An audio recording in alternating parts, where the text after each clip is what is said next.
ni wọ́n wá kọ lẹ́tà tó ń gbé Ìgbòho lọ sí court lórí ìyẹn. Northern grant interview wípé àwọn Fúlàní Ìlọrin ló ránṣẹ́ pé àwọn wípé àwọn ọmọ Yorùbá o wọ́n ti fẹ́ wá claim Ìlọrin mọ́ wọn lọ́wọ́ lọ́dún náà during the Jonathan. Ìdí nìyẹn gan-an àbọ̀ ti gbàgbé bó sọ wípé ìtorí ìyẹn torí kó má bàa gba Ìlọrin mọ́ wọn lọ́wọ́ mọ́ Fúlàní lọ́wọ́ ni wọ́n ṣe gbé Buhari dìde kó lè jẹ́ kí Ìlọrin kó jẹ́ titi wọn forever.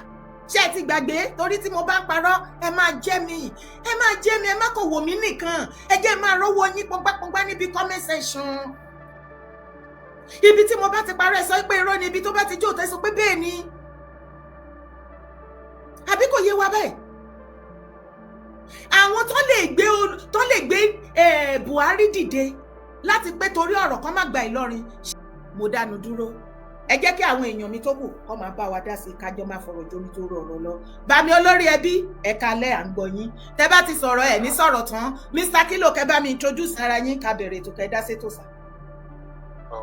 Èyí dára. Yes sir. Bàbá Kilo yín o ẹ kú iṣẹ́ mọ́ gbogbo lé.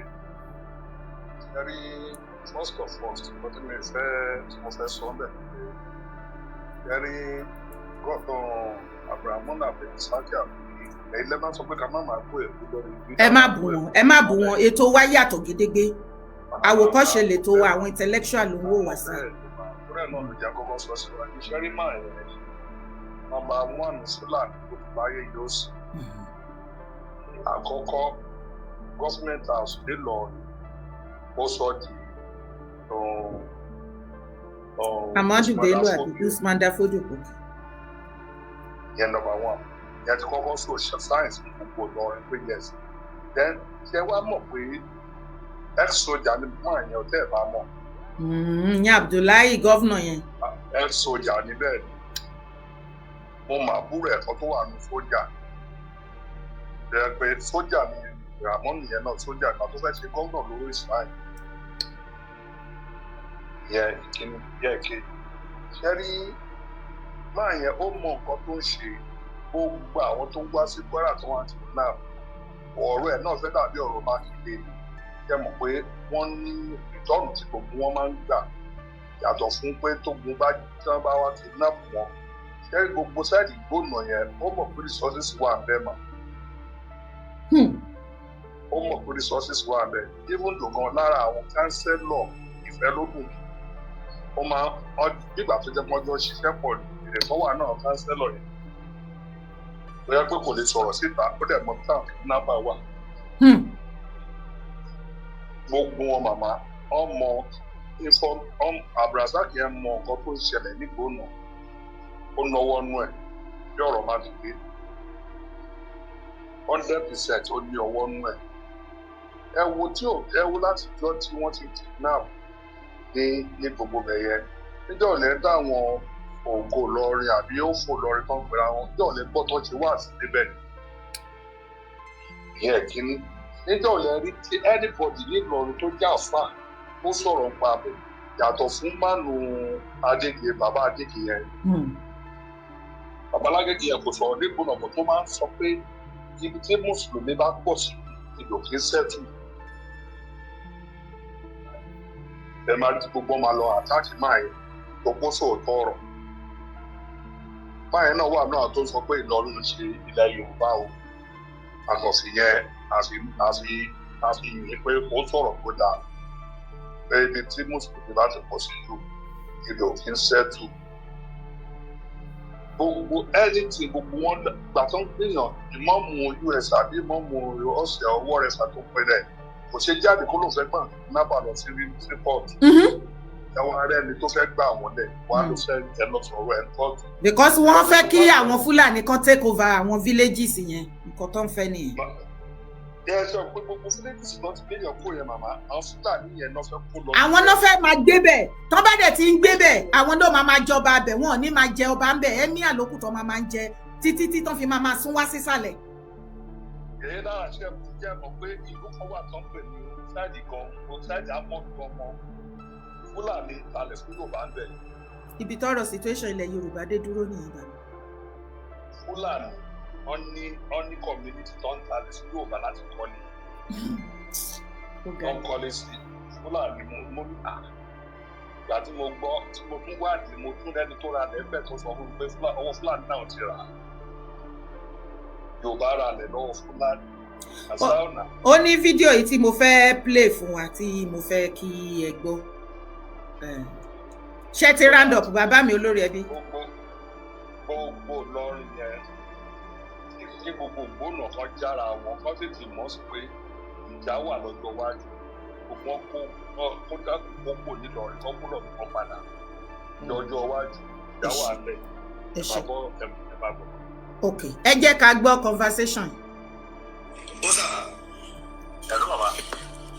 Níjọ́ ní tèmi àti ìṣòro tẹ́lẹ̀ wáyé lọ yẹn. Bẹ́ẹ̀ni. Ẹni tẹ́ bá ti padà wá, ẹni ṣe kíni? Mo ní màá dé àdọ̀ yìí, pé màá dọ́dọ̀ yìí. Igboho àti Lábìbù náà sọ̀rọ̀ Lábìbù Lágbàjì. Ẹni náà yìí dùn sí sẹ́ni yẹn sọ pé ẹni ká mọ̀ wá ní sọ́nà àtàyè. Ní o tẹ́ ẹ mọ́ tí ń sọ kẹ́kọ̀ọ́ tẹ́ ẹ̀yẹ lọ́dẹ̀ kọ́kọ́ mi sí ọ̀dẹ̀ tó ń sáyé. Ó fà lọ́ni lọ́ni kí kúrò mọ́ wá. Ẹni kẹ́mọ́ náà fà wọlé sọ bẹ́ẹ̀ pé mọ́ wá. Ó fà láì dà sọ́rọ̀ nìyẹn. Lọ́yà lẹ́ni tó jáde, ó lóun ní US máa pẹ̀lẹ́pẹ̀lẹ́. Adélébẹ̀ yẹn ti àtàkì. Wọ́n fẹ́ ti àtàkì tó kò ní right. Wọ́n gbẹ́ ti sílẹ̀ kẹ́sà ní fídíò tẹ́tẹ́ ti àtàkì. Ẹ mo ní àtàkùn tẹ́lẹ̀ sọ́dọ̀ tẹ́lẹ̀ sọ́dọ̀. Ẹ jẹ́ máa ń wọ ọmọ bàbá. Fídíò tẹ́ sọ pé mo ṣe yẹn ní òtí mo tẹ́ tí lọ́kọ̀ sọ ara tẹ́mi ti sọ. Níjọ́ tẹ́ èmi ni mo ti sọ yẹn bí à. Nǹkan náà ti fún wa yìí pé oore ni o. Ẹ̀yin yẹn ẹ bá mi sọ ti ṣiṣọ́ lẹ́kọ̀ọ́. Pé mo kí ṣe yẹn burúkú o. Mo tún ṣàlàyé fún gbáyé. Mi ò jẹ́ tí ọ̀rọ̀ kọ́ọ̀tù nǹkan ò tètè nílẹ̀jọ́ yẹn. Níjọ́ tẹ́ wà gbàgbé ẹjọ́ kejì mo ní mo ṣe láìpẹ́ ní sọ yẹn. Mo sọ yẹn. Àwọn Kwara yẹn wọ́n ti jáde kan tó ń bínú gan pé bó ṣe pa ọba ẹgbẹ́ bínú gan yóò. Wọ́n tó lè sọ pé ẹ wọ́n fẹ́ sàwọn olórí ẹ wá ní kọ́mọ̀ wà mọ́. Ẹ̀ṣọ́ ti dé ló ti ń gbogbo àwọn security gbogbo ní òfin fáwọn tọ́ka àwọn ẹ̀ ti ń balẹ̀. Àfá yìí ni mo wá. Àwọn yàrá kò tẹ̀ tó gbára jáde. Ebi òun máa ń dàbí ìmọ̀mù kan, àbá yẹn ń dákọ̀ mi. Bọ̀ nǹkan tó ṣe fún mi yìí, ó bà mí ní jẹ́ gan o. Ó bà mí ní jẹ́ gidigidi gan ni o. Kí lẹ́nu sà? Wọ́n dàbí lára àwọn àfá ọ̀dọ̀ wa gómìnà yẹn náà ni. Ojú wọn jọ ẹni tí mo mọ̀. Màá sẹ̀lẹ̀ sáwọn yẹn wá tó máa ń gbógbé rẹ̀ pé kọ́ bá sọ̀rọ̀ náà gbógbé rẹ̀ sọ bẹ́ẹ̀. Ẹbí mo dárúkọ yín, mo ní àfá Lábìbù ká ni wọ́n bẹ lé ni mo dárúkọ yín ní àbọ̀dẹ̀ náà. Wọ́n tẹ̀lé yín. Mo lè fún wa ní full support, wọ́n tẹ wá wà ní mo lè wá tẹ̀lé wa ní. Sẹ́ẹ̀dẹ̀ sáwọn yẹn wọ́n ní. Lábìbù Lágbàjì àti Chief Igboho ni wọ́n ń sọ̀rọ̀ yẹn. Lábìbù ló ń sọ wípé òun ò sí lára àwọn àáfàá tó ń àtàkì Igboho lórí ọ̀rọ̀ Kwara kó má wá Kwara bí kò wá sí Kwara. Mi mọ̀ bóyá àlàyé yẹn yé gbogbo wa. Ẹ jẹ́ kí n play fún yín lẹ́ẹ̀kan sí. Ó sà. Ẹ̀rọ bàbá. Níjọ́ ní tèmi àti ìṣòro tẹ́lẹ̀ wáyé lọ yẹn. Bẹ́ẹ̀ni. Ẹni tẹ́ bá ti padà wá, ẹni ṣe kíni? Mo ní màá dé àdọ̀ yìí, pé màá dọ́dọ̀ yìí. Èmi àti àjọ sọ̀rọ̀ ṣé ìsọ̀kẹ́ náà lọ́dún sí wájẹ́ wá. Ẹni náà yìí dùn sí sẹ́ni yẹn sọ pé ẹni ká mọ̀ wá ní sọ́nà àtàyè. Ní ọjọ́ ẹ̀ mọ́ tí ń sọ kẹ́kọ̀ọ́ tẹ́ ẹ̀yẹ lọ́dẹ̀ kọ́kọ́ mi sí ọ̀dẹ̀ tó táyé. Ó fà lọ́ni kí kúrò mọ́ wá. Ẹni kẹ́mọ́ náà fà wọ́n lọ sọ bẹ́ẹ̀ pé mọ́ wá. Ẹ má jẹ́ àparọ́ nǹkan tí ò bá sí o. Ká má kàn máa dá wàhálà alẹ́ ẹjẹ́ àwọ̀ rẹ̀ kọ́ rẹ̀. Adélébẹ̀ yẹn ti àtàkì. Wọ́n fẹ́ ti àtàkì tó kò ní right. Mo gbẹ́ ti sílẹ̀ kẹ́sà ní fídíò tẹ́tẹ́ ti àtàkì. Ẹ mo ní àkàrà tó ẹ̀ tẹ́lẹ̀ sọ́dọ̀ tẹ́lẹ̀ sọ́dọ̀. Ẹ jẹ́ máa wọ ọmọ wa máa. Fídíò tẹ́ sọ pé mo ṣe yẹn ní òtí tí lọ́kọ̀ sọ ara tẹ́mi ti sọ. Níjọ́ tẹ́ èmi ni mo ti sọ yẹn bí à. Nǹkan náà ṣe fún wa yìí pé oore ni o. Ẹ̀yin yẹn ẹ bá mi sọ ti ṣiṣọ́ lẹ́kọ̀ọ́ pé mo kì í ṣe yẹn burúkú o. Mo tún ṣàlàyé fún gbáyé. Mi ò jẹ́ tí ọ̀rọ̀ kọ́ọ̀tù nǹkan ò tètè nílẹ̀jọ́ yẹn. Níjọ́ tẹ́ wà lọ́jọ́ ẹjọ́ kejì wọn ni mo ṣe láìpẹ́ ní sọ yẹn. Mo sọ yẹn. Àwọn Kwara yẹn wọ́n ti jáde kan tó ń bínú gan pé bó ṣe pa ọba ẹgbẹ́ bínú gan yóò. Wọ́n tó lè sọ pé ẹ wọ́n fẹ́ sàwọn olórí ẹ wá ní kọ́mọ̀ wà mọ́. Ẹ̀ṣọ́ ti dé ló ti ń gbogbo àwọn security gbogbo ní òfin fáwọn tọ́ka àwọn ẹ̀ ti ń balẹ̀. Àfá yìí ni mo wá. Àwọn yàrá kò tẹ̀ tó gbára jáde. Ebi òun máa ń dàbí ìmọ̀mù kan, àbá yẹn ń dákọ̀ mi. Bọ̀ nǹkan tó ṣe fún mi yìí, ó bà mí ní jẹ́ gan o. Ó bà mí ní jẹ́ gidigidi gan ni o. Kí lẹ́nu sà? Ó dàbí lára àwọn àfá ọ̀dọ̀ wa gómìnà yẹn náà ni. Ojú wọn jọ ẹni tí mo mọ̀. Ṣé rí ẹ̀yin èèyàn mi ẹjẹ́ àwọ̀ rẹ̀ kọ́ rẹ̀ o. Ẹ ó dùn. Hello daddy, ṣé fẹ́ bá wa dá sétò ni? Àbí kàsọ̀? Ok, mo rò pé bóyá a fẹ́ sọ̀rọ̀ ni kí n má lọ dédé gbé yín sí speaker. À ń gbọ́ yín sà. À ń gbọ́ yín. Ẹ kú ètò náà yèyé. Yes sà, ètò nìyẹn. Ọlọ́run tó ń gbọ́ àdúrà wa kò ní padà lẹ́yìn wa. Àmín Jésù. Ọlọ́run ní padà lẹ́yìn wa. Àmín. Gbogbo àwọn ọ̀dàlẹ̀ lójú tí ojú ṣe ń tì wọ́n délẹ̀. Àmín. Ojú á tì wọ́n délẹ̀. Àmín Jésù. Ẹ rí bí ọ̀rọ̀ ṣe ń lọ yìí. In fact, reply olóyè tí mo gbọ́ inú mi dùn gan pẹ̀lú akitiyan tẹ́ ẹ ṣe. Ọlọ́run ò ní pín nípa iwájú lẹ́ẹ̀kan lọ. So showing that pé gbogbo agbára gbogbo pátẹ́ǹsà ó ní ìfẹ́ẹ̀tì lórí ẹ̀ and bọ́dẹ̀ ṣe yẹ kó rí nìyẹn bí aṣíwájú ṣe ń ṣe yẹn lẹ́sẹ̀ ṣe ẹ̀ sì ní dèrò ẹ̀yìn. Àmín Jésù. Lórí gbogbo bí a ṣe wá ń sọ lọ ẹ wo àwọn Kwara tí wọ́n pariwo pé wọ́n wá gbà wọ́n lọ ní ìsìn. Ṣebí àná ni wọ́n tó lọ wọ àárín Kwara gẹ́gẹ́ ní ẹ ti gbé àwọn ọmọ yẹn o. Ẹ ti gbé àwọn ọmọ. Ibẹ̀ náà ti gbé wọn. Àárín Kwara gangan ni. Àdẹ̀rí àwọn heritage báyìí kan ti lọ bá wọn ń bẹ̀ kan ti dìde sí wọn. Bàbá ẹlẹ́nu jọ̀wọ́ lọ bí ọwọ́ gbálẹ̀ yẹn. Dáàdì. Kò lè jáde ní ìsìn o.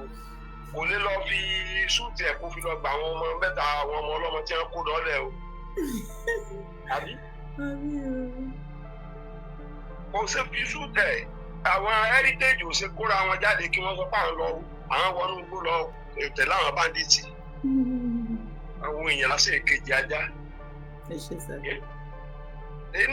Èkejì ẹ wo bẹ́ẹ̀ ṣe ń sọ̀rọ̀ pé ó yẹ kí olóyè kó checkmate àwọn tó ń tẹ̀lé.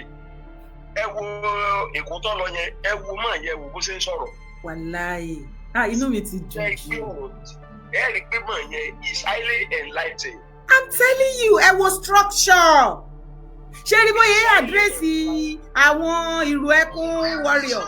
Ẹ rí pé everybody wà alert. Wọ́n kó sí lẹ́nu gbogbo àlàyé tó fẹ́ ṣe ó pé pérépéré everybody ó sing. Sẹ́mu máa yẹ kò sínú ìwé dára family o. Ẹ wọ̀rọ̀ tẹ́ sọ ẹ wò nǹkan tó sọ. Sẹ́mu wọ́n ní ọ̀rọ̀ ẹnìkan òun ní irọ́. Ó ti mọ nǹkan tí Gani Adams tó fẹ́ achieve pẹ̀lú àtàkì tó fún Igboho fún rẹ̀. Ó ti mọ nǹkan tó fẹ́ achieve. And that is the best suggestion, the best solution to the problem. The best solution ni máa yẹn sọ yẹn wípé tí wọ́n bá tọ́ bá bí ọmọ Gani Adams wọ́n bá fà wọ́n lásán wọ́n má bàjá kí wọ́n kàn lọ rìpọ́ọ̀tì ẹ̀. Ṣé mo gbà tí mo ti ń pariwo kíní yẹn pé irọ́ ẹ má dá lọ́wọ́ nǹkan tó fẹ́ kó ṣẹlẹ̀ ni ó fẹ́ kí ìjà ṣẹlẹ̀ bíi ti ìgbà Fáṣẹ̀hùn. Òun náà mi sọ wípé ọ̀rọ̀ ẹnìkan ni rọ́ ẹ wá kó tọrọ yẹn já sí báyìí. Bẹ́ẹ̀. Ẹ wò sẹ́yìn kó sì ní báyìí. Ìgbà tí mò ń sọ lọ́pọ̀lọpọ̀ sọ ò ṣe pé gbó ṣe kíní kan ọ̀rọ̀ kì í yé yín anytime tí kì í ṣe gbogbo ìgbà lèmi mo máa bọ́ síta tí máa bóyin kẹ àwọn ìgbà tó bá yẹ ká serious ẹ jẹ́ ká serious ìgbà tá a bá fẹ́ ṣeré ẹ jẹ́ ká ṣeré bí ilé ayé ṣe rí nìyẹn ẹ má máa take gbogbo nǹkan personal mi láìkí ẹ. Bẹ́ẹ̀ ẹ wo ọ̀rọ̀ Gani ó wá di ọ̀rọ̀ ẹnìkan tó ń lọ tó wá ní ẹjọ́ mo lẹ́bùn pàdé àwọn wèrè mẹ́fà sóun tó ń dá lọ ní wèrè àbẹ́yàn mẹ́fà. Ẹ̀jẹ̀ tí mo sọ. Ó yé mi. Ẹnìkan dá lọ ó wá pàdé nìkan lọ́nà ó ní ẹjọ́ ìjẹ́ bá ń pàdé àwọn wèrè gẹ́gẹ́ bóun pàdé àwọn wèrè mẹ́fà kan tó ń lọ. Ṣé ẹni tó dá lọ ní wèrè ni àbáwọn èèyàn mẹ́fà? Ọ̀rọ̀ ńlá rèé o. Ẹ ti gẹ́tẹ̀. Ó yé mi o. Ọ̀rọ̀ rẹ̀ ní is acting on isolation. Ó ń dá act ní báyìí gbogbo àwọn èèyàn ti padà lẹ́yìn ẹ̀. And mo láìkì nǹkan kan tí CSI ṣe nígbà tó dẹ́kun yẹn. Ó dápẹ́ ó ní òǹkì ó lóòkì àwọn Fáṣẹ̀hùn òun kí àwọn ìfẹ́jú Fáṣẹ̀hùn òun sáà òun kí àwọn níwẹ̀rà òun kí àwọn Àgbẹ̀kọ̀yà ó ní àwọn tí wọ́n tó wá jẹ́ ọ̀tọ̀ náà òun tó kí wọn. Kò jù bẹ́ẹ̀ lọ torí Ìgbòho bá nìkan ṣọ̀tá kò bẹ́ẹ̀ nìkan bínú iṣẹ́ oríran ló ń ṣe. Ilé ayé ìdèrè ojú ọ̀run tẹ́ yẹ fò láì fapágúnra wọn à ń gbọ́ yín sà. Ó tó wá sọ kankan ó ní ẹgbẹ́ òkùnkùn pẹ̀lú ọ̀rọ̀ burúkú ni fún Gani pé Aláàfin fún òun ní $1 million kó òun dúró jẹ fún àwọn ọmọ tó ń tẹ̀lé òun lẹ́yìn.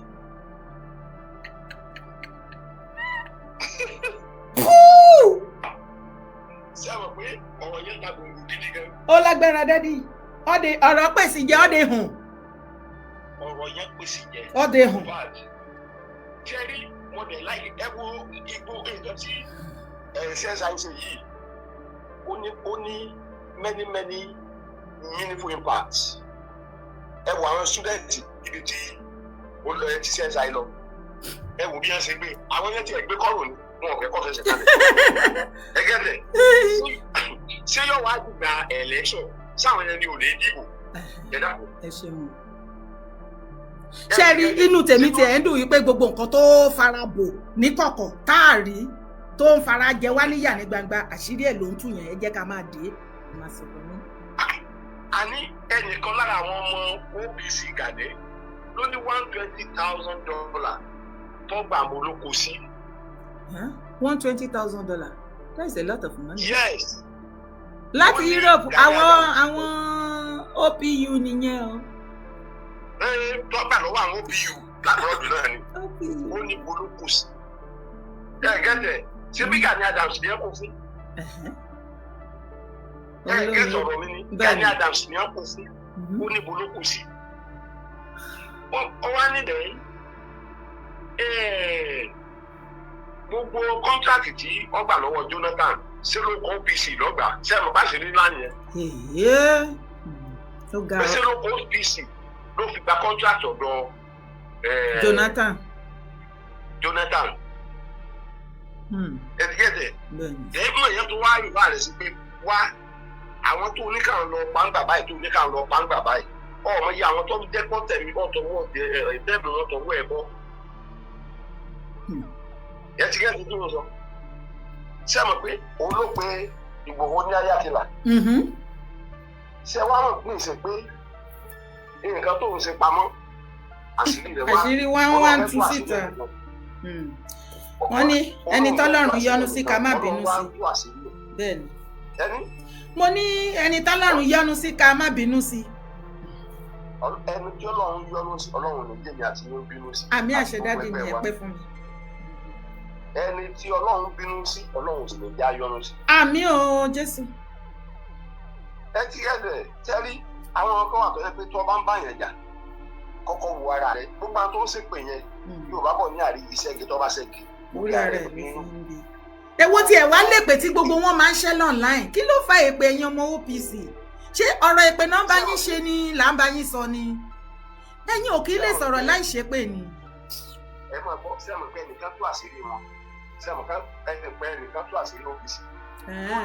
ìgbà táwọn bẹ̀rẹ̀ OPC àwọn máa lọ gba agbára lọ́wọ́ àwọn Àgbẹ̀kọ̀yà àwọn máa lọ gba oògùn lọ́wọ́ àwọn Àgbẹ̀kọ̀yà meaning that wọn ò ní oògùn tiwọn gẹ́gẹ́. oh yes. wọ́n ń dá oògùn jọ fún wọn. ẹ máa bọ́ nínú lédè ní Ìbàdàn ìgbà tí wọ́n bẹ̀rẹ̀ OPC yẹn every Sunday ni wọ́n máa lọ sínú skul kan tí wọ́n máa lọ dá oògùn jọ fúnra wọn. kí lẹ wí. bàbá abúlé àti ọmọ ọgá ló sọ̀rọ̀ bàbá ní karo white. yóò dá fún yín my brother yóò dá fún yín. pé àwọn máa lọ gba àwọn Àgbẹ̀kọ̀yà táwọn máa lọ gba agbára ẹ̀dẹ̀ sọ pé lóògùn. yẹtí tí mo sọ you see tí nǹkan téèyàn bá ń ṣe kéèyàn máa wò ìwọ tó wò pàkó ẹni ẹlẹ́ni ló wò ẹni ẹlẹ́ni wo tiẹ̀ náà lẹ́yìn. Ajínilẹ́sẹ̀ sì ni ó máa ń gbẹni lágbára Ọlọ́run bí Gani ṣe ń gbẹ òjò ọ̀gbẹ tán ni torí omi wẹ̀ fún ọmọ Yorùbá kankan bí àpò tí ó ṣe kún. ṣé Gani ń gbẹ ni. ṣé Gani ń gbẹ ni. ṣé rí kò dìgbà tí ẹ bá ṣe ti fisikálì. stress ni wọn jẹ́ kí Gani ó fẹ̀dọ̀ lórí òróòro. ẹ máa gbọ́ mà Gani yóò fẹ̀dọ̀ lórí òróòro. ẹ máa gbọ́ mà Gani yóò fẹ̀dọ̀ lórí òróòro. tí èèyàn bá rí i pé àwọn tó ń tẹ̀lé òun akọ́lọ́ àsùnwò. Adédèjì Victoria, God bless you ma. ẹ ṣe ẹ bá mi ráǹdì ẹ ọ torí àwọn èèyàn tó fẹ́ dá sétò ká move on. ó ti yé mi so it is well. ẹ máa bí tó wọ̀. ok ẹ ṣe gan ni sà. tó ẹ̀yin tèmi lórí TikTok mo kíwa wo kíwa o kálẹ́ o. Ẹ kálẹ́ o, ẹ káàbọ̀ sórí ètò. OHUN. Bá mi. Another one is a counterfeit. Bẹ́ẹ̀ni, bẹ́ẹ̀ lẹ wí. Èyí dára ọmọlúwàbí family. Wọ́n ṣe bẹ́ẹ̀ o. Wọ́n ní fẹ́ lórí ìṣe wa. Yèyé dára, àwọn tí yèyé dára ọmọlúwàbí family media committee nìyẹn wà bí. That's so.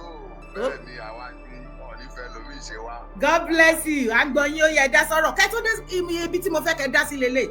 Nínú àwọn àlàyé tí lọ́ọ̀yà yẹn sọ, ó ní divisionist ní Chief Igboho. Àwọn òde fẹ́yàn tó máa divide Kwara. Ẹjọ́ lákọ̀ọ́kọ́ ṣé Kwara ò ti wà divided? Toro ti empty báyìí. Ìyẹn point 1. Point 2 tó tún make mention tí mo fẹ́ kẹ́ bá mi dá sí. Ó nítorí pé wọ́n ti mọ Igboho láti ìgbà ọ̀rọ̀ Yorùbá nation.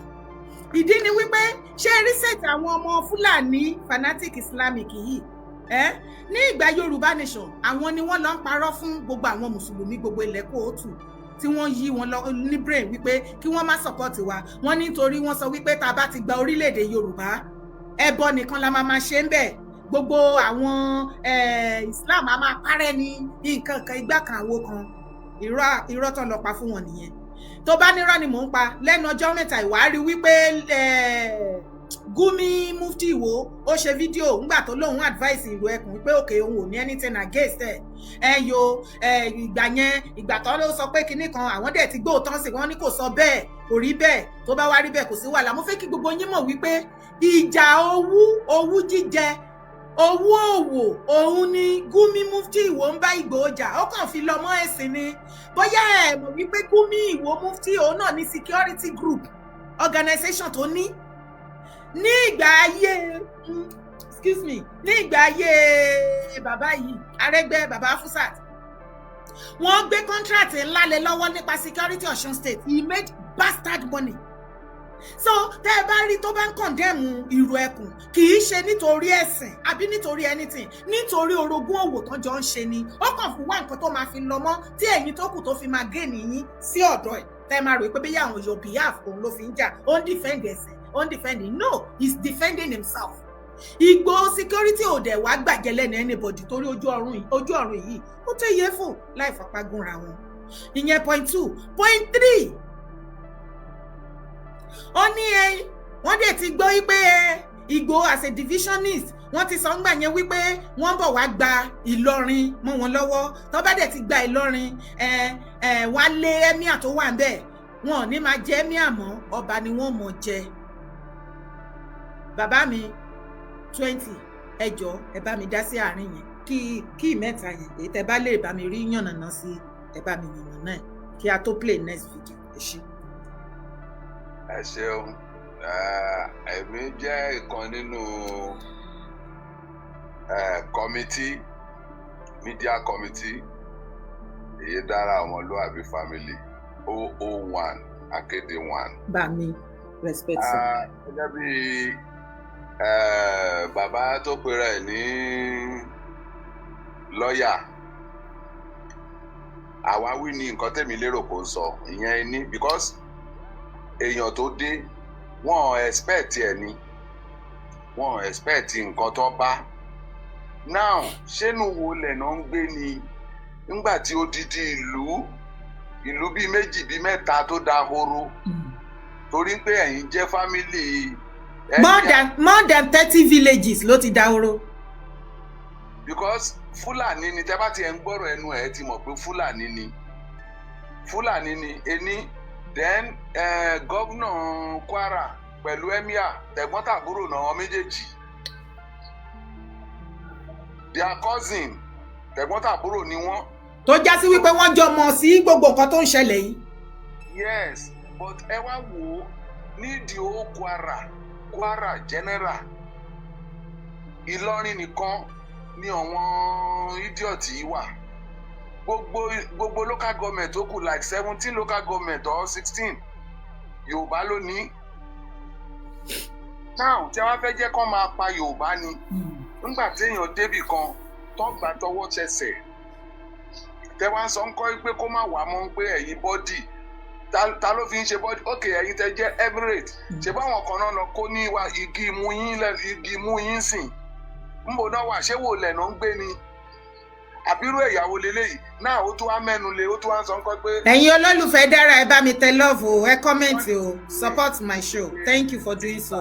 TSI ò sọ̀rọ̀ kò tiẹ̀ wọ́n tiẹ̀ mẹ́nu lé ń pé afẹ́chẹ́jì ọba kí ló kàn án nǹkan tó ń wá ní ń kọ́ pé kí ọmọ ìyá àwọn kan nísinmi kan sùn kẹ́mi wọ́n balẹ̀ ara nǹkan tó ń ṣe náà nìyẹn kò sí nǹkan gbogbo ọ̀rọ̀ tó sọ yẹn èmi ò rí kankan mú dání bẹ́ẹ̀ nǹkan pé CSI sọ bọ̀dọ̀ wọn kan náà mo wá ń gbọ́ wọn ní tọ́wọ́n bá fẹ́ jẹ́ kán wá kán fi wọ́n lẹ̀ CSI ò ní lè fi wọ́n lẹ̀ because kò dáa àwọn èèyàn yìí wọ́n ti fi hàn gédégbé nǹkan pé wọ́n ṣe ń ṣe wọ́n yẹn ó tẹ́ àwọn lọ́rùn torí pé wọ́n rìn sí sàkání wọn yòówù. Mommy comfort.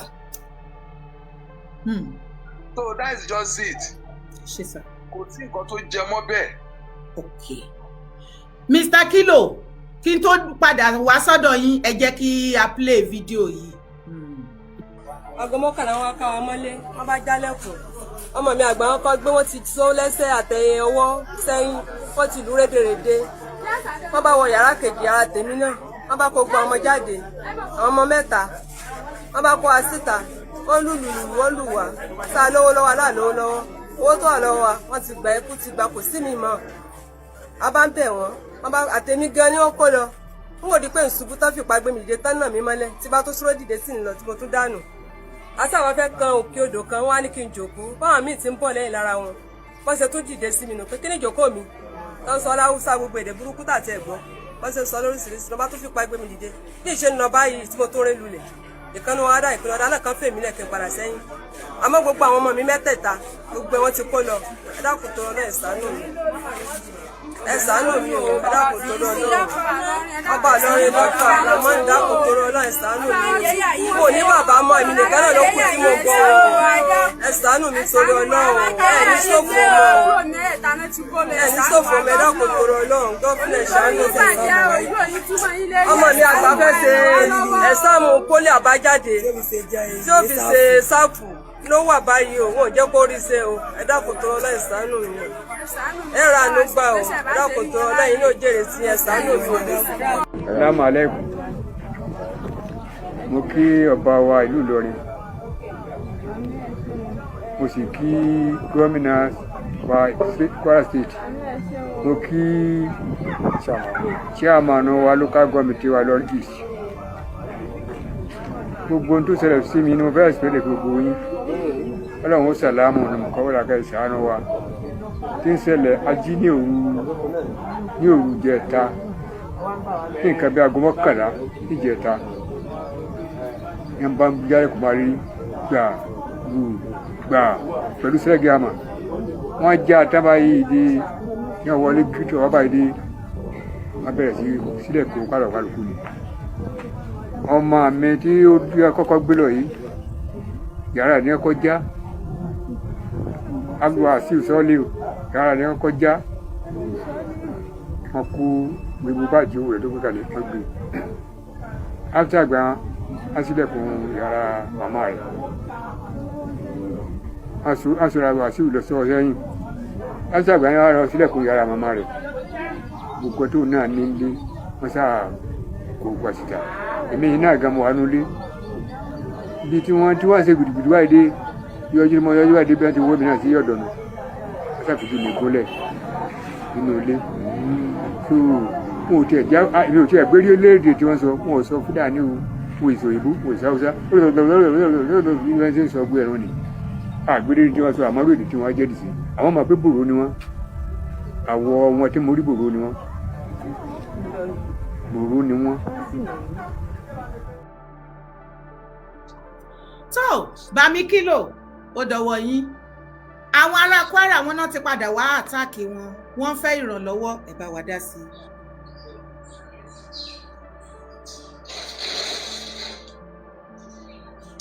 ó dà pé bàbá Kilo síbẹ̀ ẹ jẹ́ ká kúrò another video. Okay. Ṣé wọ́n lè sọ̀rọ̀ wa yẹyẹ? bẹ́ẹ̀ ni wípé Mr. Kilo sọ̀rọ̀ lẹ́ẹ̀kan náà. Ok, ṣé wọ́n fẹ́ sọ? Ok, mo pè wọ́n nísìnyí ó rẹ̀ pé wọ́n kì í wọ́n máa ń jìnnà síbi tí fóònù wọn wà, that is the problem. So kán tó débẹ̀ ẹlòmíì àti sọ̀rọ̀ kí ló dé tẹ̀ kí n gbé fóònù yín sọ́dọ̀ yín bí tẹ́ bá wà sá. no na ó yẹ ẹ máa sọ̀rọ̀ ṣe bẹ́ẹ̀ mi àti yín jọ wá ṣètò ni à ń gbọ́ yín. mo kí gbogbo wa lórí ìkànnì yìí bàbá 20 mo kí yín mo sì kí gbogbo àwọn tó ti dáhùn sẹ́yìn ilé àtọ̀nà olúkúlùkù wa kò ní bàjẹ́ kí ló lórúkọ tèmi mo kí yín yèyé ẹ kú ètò mo jẹ́ ọ̀kan lára àwọn aṣojú Igboho Loyal Fans Club in Diaspora tí lórí ìkànnì yìí ìyẹn Ìyídára Kòwé akéde Oòduà wà. ṣe rí tọ́píìkì yìí gbogbo wa la mọ̀ pé kò tuntun kì í ṣe kan tuntun. Ìlọrin already ẹ jẹ́ kí n kọ́kọ́ bẹ̀rẹ̀ látòrí US Mr. US Imam tẹ́ bá wo má yìí number 1 lọ́ọ̀yà ni ẹ má dá wọn lẹ́bi ìdí ni wípé agbẹjọ́rò ni wọ́n nǹkan tán pè fún lòun wá jẹ́. ìkejì mo ṣèwádìí má yìí kan fúnra wọn ó tún jẹ́ ọ̀kan gbòógì lára àwọn ògbóǹtarìgì lọ́ọ̀yà ọ̀kan lára àwọn lọ́ọ̀yà ní Ìlọrin níbẹ̀. then Yorùbá Fúlàní ni tàbí Fúlàní Yorùbá àbí báwo mo ṣe fẹ́ pè é. ṣé tí ń gbáyé báyìí ó ti di Yorùbá Fúlàní àti ní Yorùbá Fúlàní ẹ máa sọ̀rọ̀ yín bọ̀. Haúsá Fúlàní.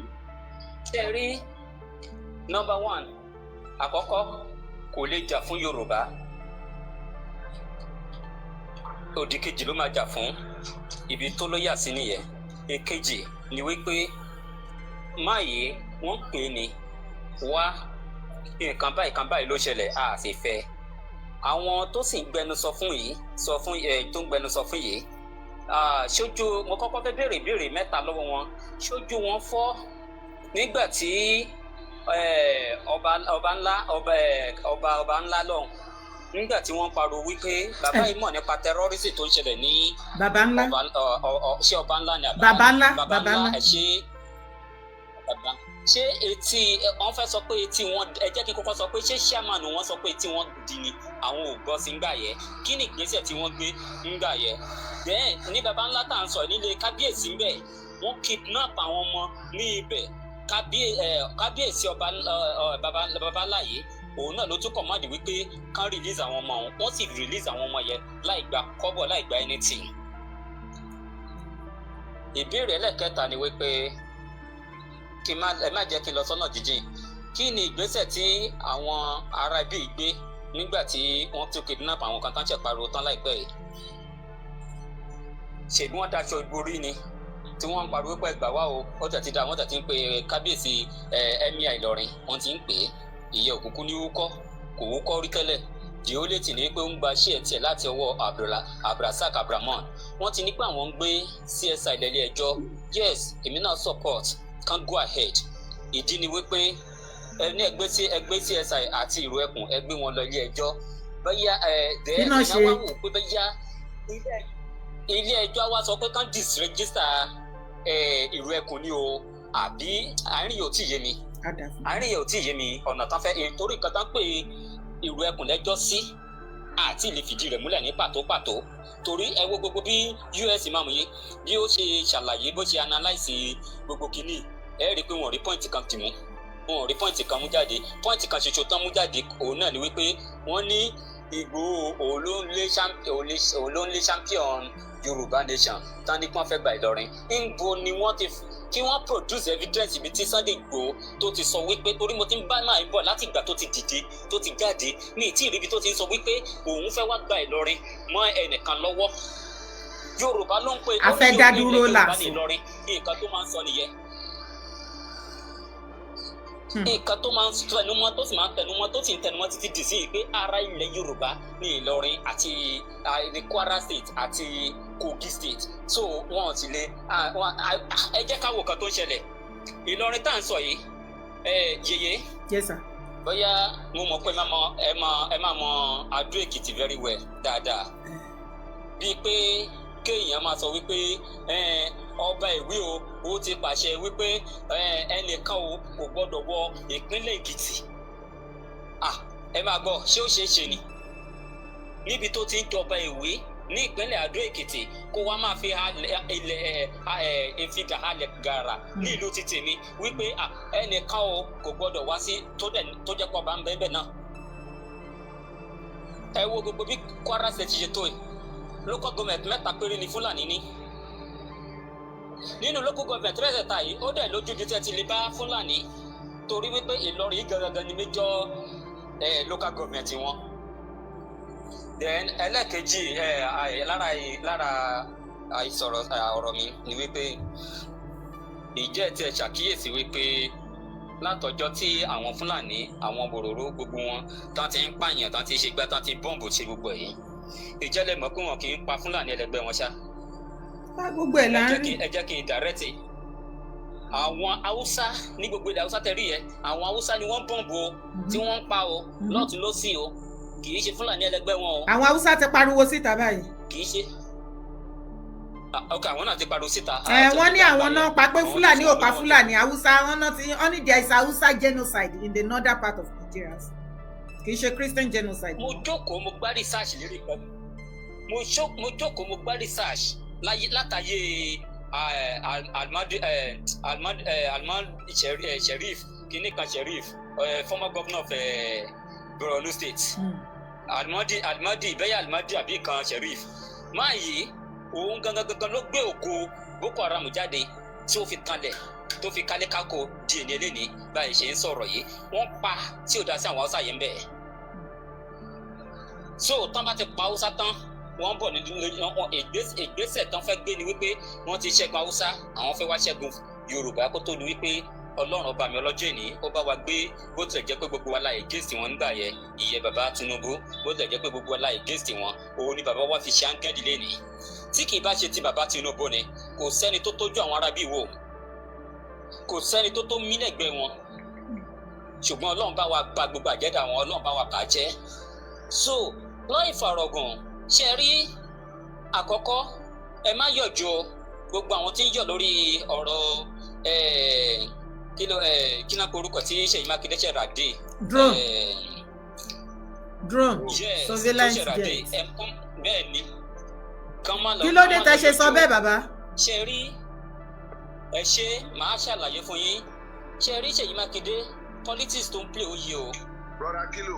àwọn ṣe rí ìdí tí kìíní yẹn mo ń bọ̀ ṣe rí gbígbéjáde tí kìíní gbéjáde kì í ṣe pé pé Ṣèyí Mákindé ó fẹ́ẹ́ fẹ́ẹ́ gbéjáde o àwọn APC Ọ̀yọ́ state ló fi náà mọ́ o tani pé ó máa wá jẹ́jọ́ pé ó máa wá jẹ́jọ́ 7.7 billion naira yẹ òun ló fà á o.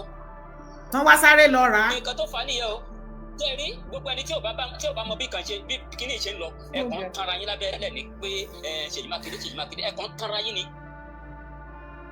ó gbà tó sọ wípé òun fẹ́ lọ pé àwọn international láti wá intervene lórí àwọn ọmọ tí wọ́n kó ní school yẹn àwọn eléyìí wá sọ fún pé wà á kọ́kọ́ fi ra ilẹ̀ náà wípé 7.7 billion naira tó sọ pé ó fẹ́ fi ra jẹ́ẹ̀tì. a fẹ́ rí jẹ́ẹ̀tì yẹn bẹ́ẹ̀ ni.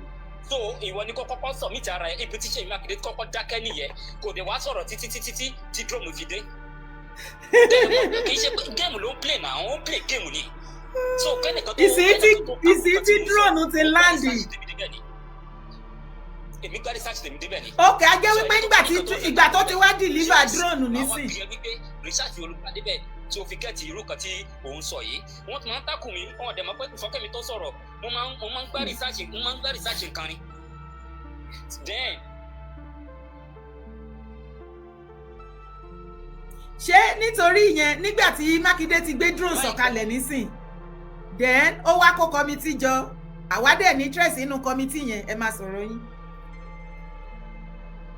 we love that committee. láìpẹ́ láì jìnnà ẹ máa gbọ́ pé ṣé mọ̀ pé wọ́n ti pa náà ṣàríà lọ tán fẹ́ gbé wọ Ọ̀yọ́ state wọ́n ti pa náà láìpẹ́ láì jìnnà iná yẹn máa tún rú jáde ó máa tún rú jáde torí already 7.7 billion naira ó ti jáde wọ́n ti result ẹ̀ wọ́n ti gbé jáde báyìí ìbànújẹ́ kan ní fún wọn ẹ má rò pé bẹ́yà bí Ṣèyí Mákindé ṣe ń rẹ́ni tínú ẹ̀ dùn yẹ irọ́ wọn fi náà mọ́ débẹ̀ ni o wọn àwọn tó jù lọ ló fi náà mọ́ débẹ̀ iṣẹ́ ló débẹ̀ iṣẹ́ so ká tó yin Ṣèyí Mákindé ẹ kọ́kọ́ yin àwọn tó gbógun tì í ná èmi ò kì í ṣe pé ọ̀rọ̀ òṣèlú kọ́ lèmi ń sọ yìí o èmi ò sọ̀rọ̀ òṣèlú nǹkan tó ìwọ tó bá rí pé sọ pé irọ́ mò ń pa ìwọ lọ gbá rìsáàṣì yìí ṣe pé tí ìwọ náà mọ̀ èèyàn dáadáa náà ó mọ̀ èèyàn débẹ̀ èmi mọ kọmíṣánná tèmi tájọ máa ń communicate ó pọ̀sí kó máa gbọ́ mi lórí ètò yìí torí kò lè ṣe kó máa wá sórí ètò yìí rárá kò lè ṣe silent watcher ni. So gbogbo báyìí ṣe ń sọ̀rọ̀ ṣe èyí ẹ̀ ń ṣe ẹ̀mí àwọn mínísítà tó wà lábẹ́ ètò yìí ni. ìgbà tó kúkú sọ fún mi mo ní irọ́ ni I don't know kí la wá ń wí Ọlọ́run ṣeun ẹ máa sọ̀rọ̀ yín. ẹ rí gbogbo nǹkan tó ń ṣẹlẹ̀ nílẹ̀ Yorùbá wa yìí màámi ó dìgbà tá a bá tó mú òṣèlú kúrò nínú gbogbo nǹkan tó ń bẹ nílẹ̀ yìí ká tó get ara wa right.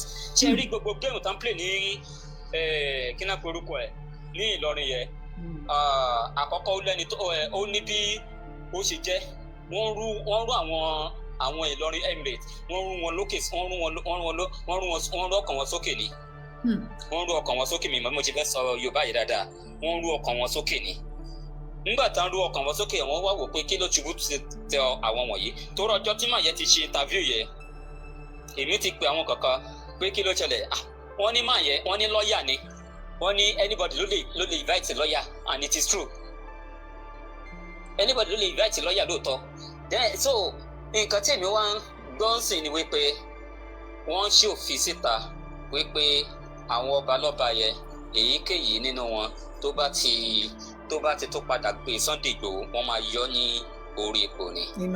mo ní ta ló ń ṣe ìjọba ta ló ń ṣe òfin yẹ wọ́n ní wọ́n pe emergency meeting ní ọ̀dọ̀ kíná orúkọ ẹ̀ ọ̀dọ̀ emir pé wọ́n ṣe mo ní kí ni agbára wo ni emir ní lórí kìíní torí a ti gbọ́ lóòótọ́ ó lè jójú ayé ó lè jọ pé oṣooju ayé ni a lè sọ ìyẹ Abdulrasaq Abdulrahman ó ti sọ̀rọ̀ ó ti confess ó ní wọ́n sọ pé òun sọ pé kí Ìgbòho má wá ó ní òun ò sọ bẹ́ẹ̀ òun ò dẹ̀ lọ́wọ́ òun ò dẹ̀ sọ pé kí Ìgbòho má wá ó ní òun ò sọ bẹ́ẹ̀ Ìgbòho dẹ̀ ti wá nígbà tí Ìgbòho wá tó ń ṣe ìfilọ́lẹ̀ èrò ẹkùn kò ṣe gbé lọ́ọ̀yà yẹn jáde wípé kó wá tákù ẹ̀ ńgbà yẹn but I can tell you Ìgbòho come to stay in Kwara State. Good to you.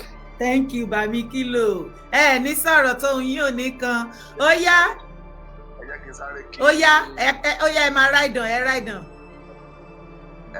nǹkan tí ìsọnù lọ́ọ̀yà yẹn tún sọ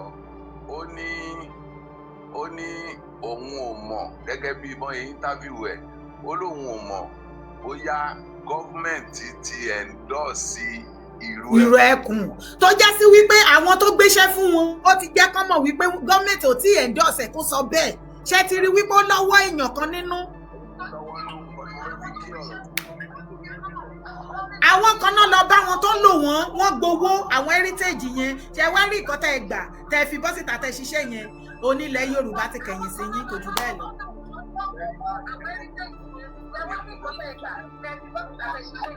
ẹ má bínú bàbá mi 20 a ní kọ́là lórí fóònù à ń gbọ́ yín kọ́là ẹ kálẹ́ ẹ káàbọ̀ sórí ètò ẹ kálẹ́. ẹ bá wa yí fọ́dún mi bí tẹ́tí ń gbọ́ mi ẹ yí sí 0 kẹ́ concentrate pẹ̀lú mi sàn. àti irú èyí ni mo ti ń sọ̀rọ̀ ọmọ àti irú èyí ni mo ti ń sọ̀rọ̀ láti Dubai ọmọ Kwara State ni mí ọmọ bíbí ìlú Òru ni mí ọmọ bíbí ìlú Òru ni mí Kwara ọkọ̀ kó wa papọ̀ mọ́ Kwara State ni àwa Yorùbá tá a wà ní Kwara àjù Fúlàní lọ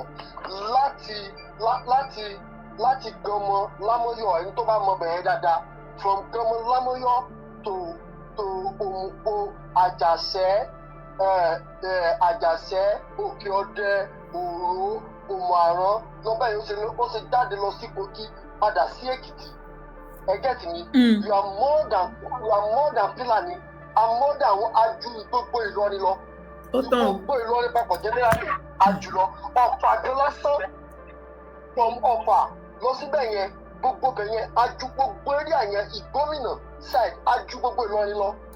So if you are saying that wọ́n sọ tí wọ́n nílọrin ni ó ń ṣe tọ̀dọ̀ tí wọ́n là ń sọ àwọn Ìgbómìnà lè gbà wọlé àdẹ̀gbà fún wọn láti lẹ̀ torí ẹ̀ ló ṣe máa ń pa Ìgbómìnà torí ẹ̀ ni wọ́n ṣe jẹ́jẹ́ ní ti wá látọ̀dọ̀ wa wọn ò kí fẹ́ gbà nǹkan tí wọ́n mọ̀ wípé a máa borí àwọn That's why they don't give àwọn tó people wa no dey gbà. Àtọ̀ fún wọn. Tó já sí wípé ẹ̀yin ọmọ Ìlọrin àmì ẹ̀yin ọmọ Kwara lọ́wọ́ sí nǹkan tí àwọn Heritage Foundation ṣe. Bẹ́ẹ̀ni gómìnà side ò lọ́wọ́ sí àwa àti ilẹ̀ láti pe bàbá Ìgbòho. There is a time tí wọ́n ń dá owó ní association. When the first time nígbà tí àkọ́kọ́ bẹ̀rẹ̀ nígbà ẹ̀rọ tọ́lá fẹ́ àdáwọ́ láti bí ibà ẹ̀ àṣẹ́ǹdẹ̀ sáwọn tó ṣàrò pé kí bàbá lè wá sí kínní kọ́ lè lọ pàdé wọn kọ́ gbé mọ́tò láti ẹbí wo owó epo á dá fún wọn wípé tí bàbá fẹ́ wá kọ́ lọ pàdé wọn. ẹ wá sọ pé ẹ̀yin Kwara state kan wọ́n Kwara state ṣé Ìlọrin nìkan ló ní Kwara ni àbórí gbogbo àwọn lọ́ọ̀yà àbáyé wọn ò fẹ́ dé orí wọn ti dàrú ni. ṣé gbọ́ wípé wọ́n tún ti àtáàkì wọn lánàá ní Kwara ń bẹ̀ táwọn ìyá àti bàbá yẹn ń bẹ̀bẹ̀ fún àánú báyìí àwọn gúrùpù yẹn ò dẹ̀ bọ́ síta. Because èmi máa ń join program yìí ẹ máa ń send the videos mo dẹ̀ máa ń join the program yìí every Friday. Thank you sir. So olórí burúkú ni wọ́n àwọn Ìlọrin yẹn wọ́n fẹ́ tẹ gbogbo àwa Yorùbá gómìnà sáàdì tá a wà ní Kwara state wọ́n fẹ́ tẹ̀ wá rí ni ọlọ́ọ̀dẹ̀ lè gbà fún wọn ọlọ́ọ̀gbẹ̀ lè gbà fún wọn láíláí mélòó ní Ìlọrin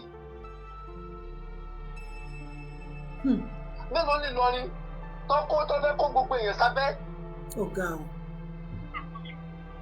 àwọn olórí burúkú ìsinyìí ní gbogbo ọ̀dọ́ wa yẹn àwa là ń nìkẹ́ tí bá parọ́ ẹ lọ sí findings gbogbo most of the school lọ́dọ̀ wa àwọn ìlú wa ló ń kọ́ ìlú kọ̀ọ̀kan ló ń kọ́ school ẹ̀ àwọn bí òró èsì ẹ̀ tó bá fún wọn ní school ẹ̀yọ̀ kan láàrin ẹ̀ gbogbo àwọn area yẹn lọ ó ṣe dé Ìjan Àgbélé Àgbẹ̀dà Omido Àrọ́dù gbogbo wọn ló kọ́ school fúnra wọn gbogbo secondary school tó wà bẹ̀ àwọn ló kọ́ fúnra wọn tí gọ́ọ̀mẹ̀ntì wa commission only school tó wà lágbàmú tó wà ní ìlú Bàbádóyin òun nìkan ní federal government college tó wà níbẹ̀ gbogbo school tó kù àwọn náà ń kọ́ fúnra wọn ní gbogbo area yẹn àwọn náà máa kọ́ hospital ló máa commission hospital mélòó lọ fún wọn ìgbà tí ọmọ bàbá di tó di kíní ní house of rep ní Àbújá lọ́sẹ̀ fún wọn ní general hospital kan lérí àbẹ̀yẹ ní Omido side. tó yẹ pé gómìnà yẹn wọn ṣe gbogbo nǹkan tó yẹ kán ṣe fún gbogbo àwọn ará abẹ yẹn wọn ṣe fún wọn. bẹ́ẹ̀ni. ẹ̀dẹ̀fẹ́ kan tún máa pa wọ́n kì í ṣe pé ẹ̀ ń fún wọn ní security wọ́n dẹ̀ tún rawọ́ èbè fáwọn tó máa wá protect wọn ẹ̀ tún sọ pé kí wọ́n má jẹ́ kán wọlé bẹ́ẹ̀ wọ́n dẹ̀ ń àtàkì wọn ẹ̀dẹ̀ lẹ́yìn jẹ́ gọ́vnà kódà. ìwà tí àwọn northern governor ń wù òun ni gọ́vnà Abdullahi ń wù. Bàbá Doyin ló ń bẹ̀rù láti ilé àdébẹ̀ yẹn tó jẹ́ pé wọn ò fi mọ rí bí ṣe nǹkan gbó. Bàbá ló bá ẹni mo parọ́ ẹlọ Stefanis láti Òró bàbá ló ta ọ̀nà ìlú ẹ̀ ní Àgbàmú ní LATI. Wọ́n Àgbàmú wọn pẹ̀lú bàbá dè lọ ìkan náà ni wọ́n. Bàbá ló ta ọ̀nà yẹn bàbá ló ṣe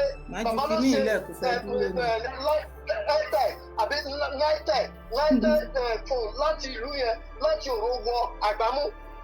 They are doing things for ourselves there. A máa ń jáwọ́ ní community wa láti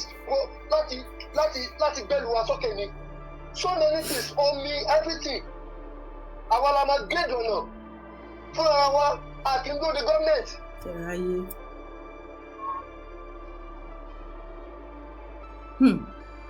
Àlàyé à ń ṣe nǹkan fúnra wa gbogbo area yẹn gbogbo ìlú tó wà lérí yẹn wọ́n ṣe nǹkan fúnra wọn ni ó ṣe dé ìlú bàbá Ọládìméjì Gbàjà bàbá yẹn máa ń ṣe nǹkan fúnra wọn ni àìmọye kan tí bàbá yẹn ti ṣe láyé Tẹjúmọ́lá ló ta ìgbòho ọ̀nà. Tẹjúmọ́lá ò ní ìrìn.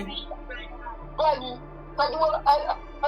Tẹjúmọ́lá ló ta gbogbo ọ̀nà tó wà ní Òmù Àrán pátápátá ọ̀nà federal tí àwọn bàbá Awólọ́wọ̀ ti ṣe nìkan ló gba Òmù Àrán kọjá Òmù Àrán dẹ̀ ní lẹ́kọ̀ọ́ta local government Ìrẹ́pọ̀dùn Tẹjúmọ́lá ló fi owó ara ẹ̀ ta gbogbo ọ̀nà Òmù Àrán pátápátá gọ́ọ̀mẹ̀ntì ṣe fún wọn bẹ̀.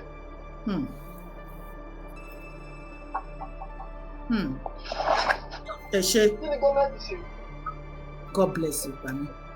Ọlọ́run á gbà fún wa ẹ bá wa sọ fáwọn èèyàn wa ń bẹ̀ pé kí wọ́n má give up o torí anybody tó bá give up báyìí ló lose o. bó ṣe jẹ́ nìyẹn mà. ẹ ṣe. bó ṣe jẹ́ nìyẹn gbogbo nǹkan àwọn náà ń ṣe fúnra wọn ẹ wá sọ pé kí bá mi gbòòrùn bá pa gbogbo yín máa kú dànù ní ìgbòho mọ́ láì. ẹni tó bá dẹ̀ lóun máa ṣe kú pa ló máa parẹ́.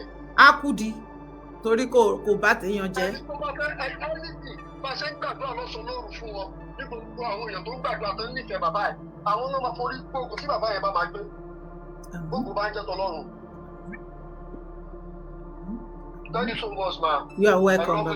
So God bless you, sir. God bless you, sir.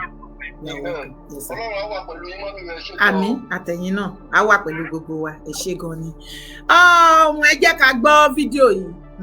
Ẹ jẹ́ ká gbọ́ fídíò yìí ká sì lórí lórí. Ìjọba tí bá ń bọ̀ náà ni ọ̀rọ̀ àwọn àgbẹ̀kúnnù ṣe rí nìyẹn lọ́wọ́ yóò tìjà nígbà tí Jonathan ti jọba àní ọ̀gá rárá nígbà tí Buhari òun ó kúrú gbogbo ẹ̀ lọ́wọ́ Buhari gbogbo ẹ̀ àti lápàdà ń yé Jonathan àwọn kan tí òye nísìnyí wọ́n ń bú bàbá tí wọ́n bú torí pé kò yé wọn èmi náà ti bá wọn bú wọn rí nígbà tí òye mi ọmọ Yorùbá ni mí àwọn bàbá wa sì ní àní sílẹ̀ àní ọmọ ẹni tó ṣe ìfẹ́ rẹ̀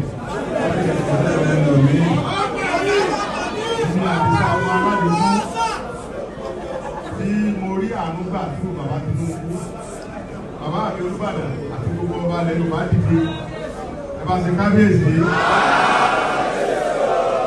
bàbá Tinubu pé president ọmọ rẹ̀ Sunday Yorùbá ni bàbá ní ọ̀rọ̀ lé Yorùbá ní ẹ tó bá níta lórúkọ wa bọ̀ sí bàbá rẹ̀ máa bọ̀ lé mo wá wálé bàbá mi ọkàn mi wá balẹ̀ mo ń ṣe bó ṣe wù mí mo wá ní bàbá mi àyíká òmìnira ìgbà tí mo ń ṣe tí wọ́n lé mi mọ́ ṣe náà fi lé mi kóòlù òun náà ní pé kára àfi àwọ̀ fún àwọn fámìlì mi kì í ṣe pé tówó ẹ̀yin bàbá mi ní ẹ̀lẹ́sọ̀ mi lówó gbogbo nǹkan téèyàn nínú ayé lẹ tí mo ti fi àǹfààní yín ní sówó ni mo ní lọ́wọ́ sọmọ ó ti bí mọ́tò mélòó mo fẹ́ gùn ọ́ láàrin bàbá yín náà.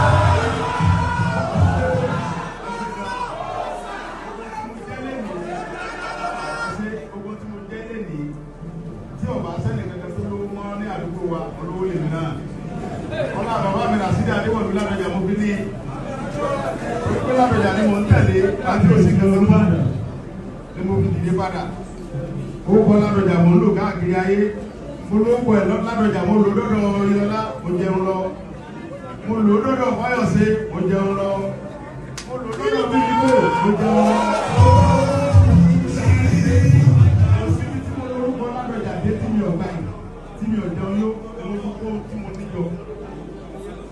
Gbogbo ń tà níyẹn náà nígbà tá à ń bọ̀ ní ayé àmú kankan wa tá a bá kú ànímú kankan lọ. Ìgbà mi tó bá sùn lórí bẹ́ẹ̀ni wọ́n ń wọra mi pé sẹ́mi Yorùbá yẹn náà lọ. Lórí tá a bá kú ànímú kankan lọ. Ohun tí ó kù tá a mọ̀ nígbà tá a bá kú ni pé nígbà tí àwọn báńdíìtì kan dìde nígbà kan Sunday dìde àti àwọn ọmọ Yorùbá kan àtàwọn kan wọ́n ṣẹ́ òkun yẹn wọlé pẹ̀lú wàhálà ṣẹ́ wọlé.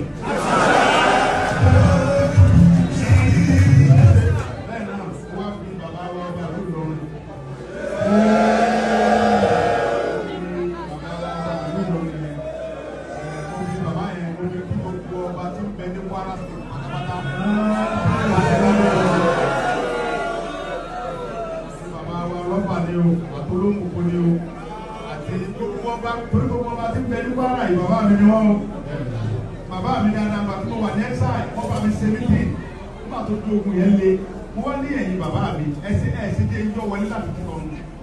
Àwọn pípù bábìtì fún òun bí sì fìdí igi súnmọ́ di lọ gbọ́ fi yíyọ. Ọba wọn ò ní skills gbàgbé òṣì òṣà mi gbògbògbò òṣà mi gbàgbàgbà òṣà mi gidi gbogbogbò. Igi súnmọ́gi lọ́bọ wọn fi ń yọ ọbọ wọn ò ní skills tọ́bẹ̀ yẹn pọ́n ní skills ní kí ló lé wọn sá. Igboho ṣe ẹran ìlú kan má bá wọn dá má try ẹ̀. Igboho wà Nàìjíríà at the same time tún wà Germany yẹn tún kọ́. kò lè yé yín àwa ló yé ibi tá a dì sí àwa nìkan ló mọ̀. Ìgbò máa wà ní Germany at the same time ó máa wà pẹ̀lú mi ní Germany. Ẹ máa rí tó ń dún ní Nàìjíríà at the same time ó ń bẹ ń bí. Ẹ má mà tú nǹkan tí Ọlọ́run ò bá fún yín tú. Bá mi dúdú ó tọ́jọ́ mẹ́ta báwo ni trip yín ṣe enjoy ara yín. Ìkan lára àwọn brọ́dà wa tó wà pẹ̀lú òòṣà ní Nàìjíríà nìyẹn. Dúdú ni tó bá ti rí Ìgbòho ti mọ dúdú. Tó bá ti rí Ìgbòho ó ti mọ dúdú. Ìṣẹ́jú kan dúdú. Èèyàn ní dúdú. Dúdú léèyàn. Idán yẹn kò lè yí anybody. Ọlọ́run idán là ń rọ Ọlọ́run gbàgbé òṣì má yí rẹ̀. Nàìjíríà àárẹ̀ tó wà Canada. Ẹ̀yin ọmọlúwàbí family at the same time wà Nàìjíríà at the same time wọ́n dẹ̀ wà pẹ̀lú yín. Ó ga jù. Ìdánkídán. Ẹ̀sà ìyá máa sọ̀rọ̀ bí ẹni tó fẹ́ kú lọ́la á ní kí là mú wá kí là mú lọ. Kò sí. Òun náà wọ́n kan gbé gẹ̀gẹ̀ sọ́rùn tó ń káàkiri tó ń sọ kiri. Ilé ayé ilé asán. Ìjọ tó bá rántí wípé ilé ayé ńgbà tá à ń bọ̀ àdì báyìí ní ta bá ń lọ wà báyìí la máa là á. Gbogbo ọ̀rọ̀ tó bá kójọ ò lè rántí ẹyọ ṣò rántí ni. Wọ́n ò lè rántí mú kankan tó bá tún wá fẹ́ fún yẹ̀pẹ̀. Wọ́n ò ní sọ wípé bí ilé nǹkan báyìí ló láìkì jọ ẹja fi sínú kíní ẹ̀ka fi sí. Ìran abẹ́rẹ́ wọn ní fún. Jẹ́ kí n sọ kankan ní nǹkan tí màá yẹn sọ àṣírí tó tú ó ní tó bá jẹ́ bí irọ́ ni. Ọwọ́ lọ́wọ́ bọ̀ ó ní tó bá jẹ́ pé irọ́ lòun pamọ́ ó ní kó gbé òun lọ sí court kọ́wọn jọ àjọ fèsì ara. Ó ló wá sí US ní not Europe US ní tán ní wọ́n fún ní $120,000 lọ́nà fún. OPU nìyẹn o. Yá tọ́ra pọ̀ wọ́n fún wọ́n ní àìmọye máa yẹn tún sọ débi tẹ́ pé ó ní gbogbo àwọn tó ń pariwo yẹ bàbá Caro White tó ń lo Caro White tó ń sọ̀rọ̀ yìí àti èyí tó kókò sójú bíi ẹja koté yẹn wọ́n ní kòkò àwọn yẹn ò sí mbẹ́ o nígbà yẹn máa yìí sọ ní àìmọye àwọn èèyàn tó ti di handicap máa yìí sọ nílùtọ́ olóhùn ò complete máa yẹn sọ olóhùn ò complete US ni máa yẹn wà. Oníbọ̀ tó níbọ̀ òun ṣe complete ó ní iṣẹ́ gbogbo owó tó gbà ó ní kò iṣẹ́ tó yẹ kó lọ ṣe gẹ̀gẹ̀ tó gbé sọ́rùn àṣé gẹ̀gẹ̀ tiẹ̀ wà lọ́rùn ọ̀wọ́ lọ́wọ́. Èmi náà sọ pé kí ló ṣe tí kinní yẹn tó bí ibẹ̀ yẹn àwọn tó dẹ̀ súnmọ́ wọn ní ó máa ń lo àwọn medical àwọn. nǹkan tó yẹ kó fèsì kò fèsì ẹ̀kọ́ tí ò yẹ kó fèsì. Ó ní kíní kan ṣàlẹ́yìn ìṣẹ́. Ó náà ni ó dọ̀hún. Ẹja play mi fídíò yìí. Tó ṣẹlẹ̀ ni pé à ń gbọ́ àwọn ọ̀rọ̀ kan wọ́n ní Ìlọrin. Gbà fídíò yẹn dà kakọ̀rẹ́ rìn díẹ̀ náà ni kí tó play next one. Àbí mi play mi gbé fídíò yẹn ni.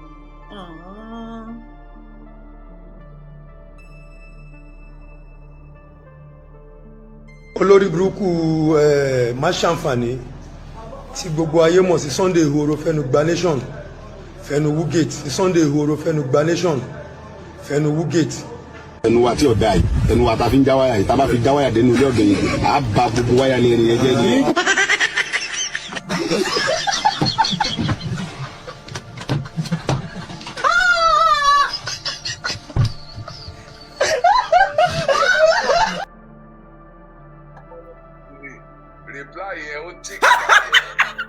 mo ti fídíò yẹn mo ti kò dá kéèyàn wò nǹkan pa tí mo ti wò ó lè ní mo ti fẹ́ rẹ́rìn dákú ó ṣá arábẹ̀rẹ̀ lu ibà ìkọ́ra lẹ́rìn ọmọ Gani fi sọ̀rọ̀ Ìgbòho ní ẹnu wọn náà fi já wáyà tá a bá fi wọlé èèyàn wáyà tó wà bẹ́ẹ̀ a bá fi bàyẹ̀ wáyà yẹn. Olórí burúkú má ṣàǹfààní tí gbogbo ayé mọ̀ sí Sunday Igboho fẹ́nu gba nation fẹ́nu wúgate sí Sunday Igboho fẹ́nu gba nation fẹ́nu wúgate.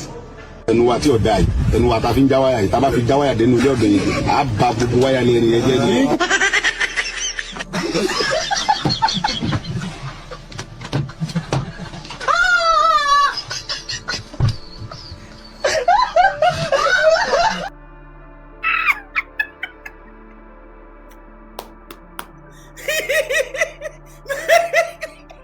Igboho má pa mí. Igboho má pa mí. Ó ṣe má pa mí. Igboho máa fẹnu já gbogbo wáyà ilé yín. Ó máa dàbí ìgbà tẹ́kù bá jẹ wáyà ni. Igboho ní ẹnu wa la fi já wáyà yìí. Tá a bá gbé yín lé wáyà nu lé yín gbogbo wálà nu lé yóò ní fara rẹ̀ lọ.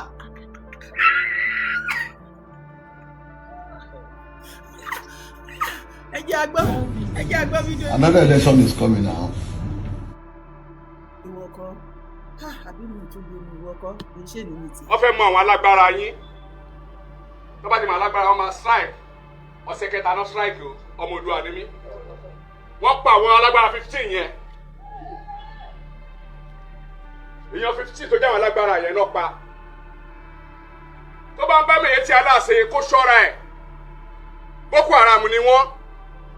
Ẹ jọ̀ọ́ ẹ má bínú. Tá bá wà nílẹ̀ Yorùbá tí nǹkan bá ṣẹlẹ̀ ṣé Haúsá ló yẹ kó rán wá sí ilẹ̀ wa ni. Ṣáà ní sójà ológun ni.